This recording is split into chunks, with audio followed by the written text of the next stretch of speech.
Hello everybody, this is Lucas, and man, I'm back, and I'm sorry. I haven't made any YouTube videos in a really long time. And,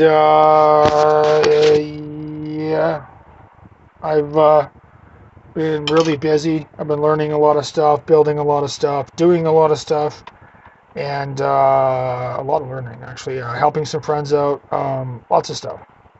And just haven't been making any videos, but believe me, I've been busy, so I'm going to be making some videos here the next couple days because I've got some time to do that. And the first video I'm going to make today is about my Black & Decker with variable speed jigsaw with dust extraction. And I got this at a Value Village, and it was like cheap. It was like 13 bucks.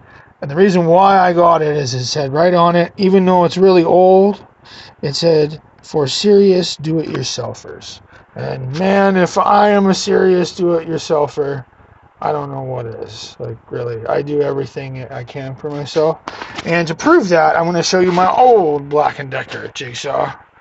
And this thing is actually a scary story. So this Black & Decker 2-speed jigsaw, the reason why it looks melted and everything got melted and warped is because that's what happened. I used this jigsaw to the point where the motor started to melt the casing.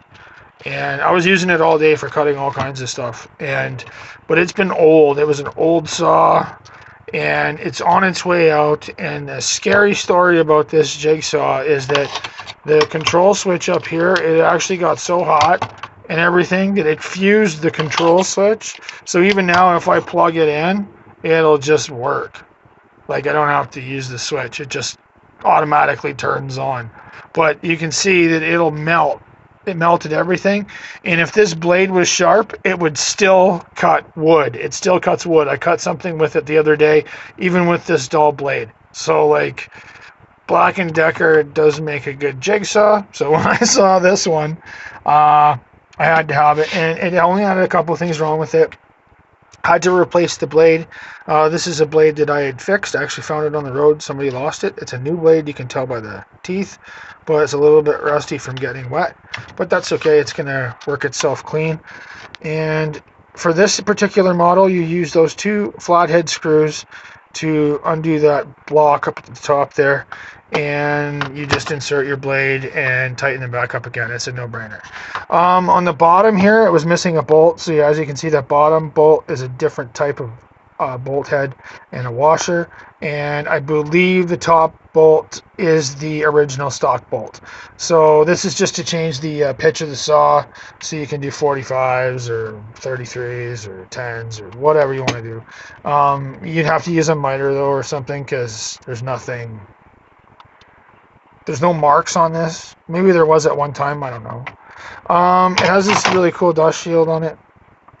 If I can get it to come down. Oh, there we go. Dust shield comes down on it. And this is old. It's probably like 90s or something. Maybe 80s, but I think it's 90s.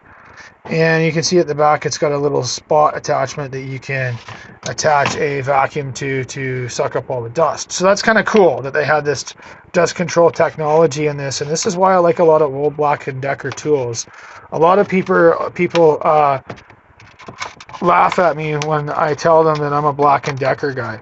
And I really am. All my power tools, if I can get them, are Black & Decker, and a lot of the hack tools and stuff I like to, I got hacked Black & Decker. I got all kinds of different styles of tools. But in my experience, Black & Decker, for me, they just always have something really cool about each tool that they produce.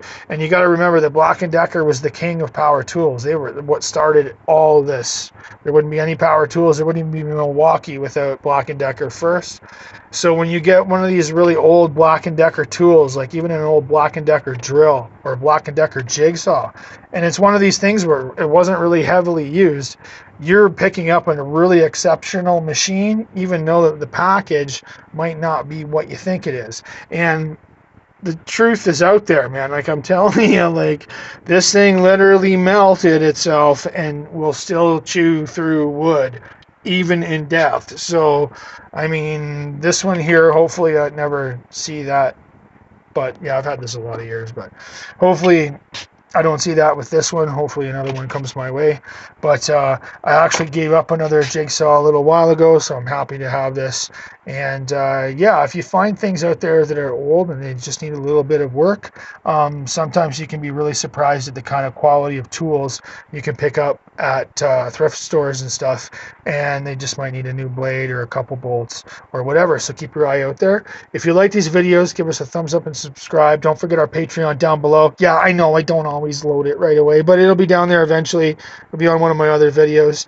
And yeah, take care.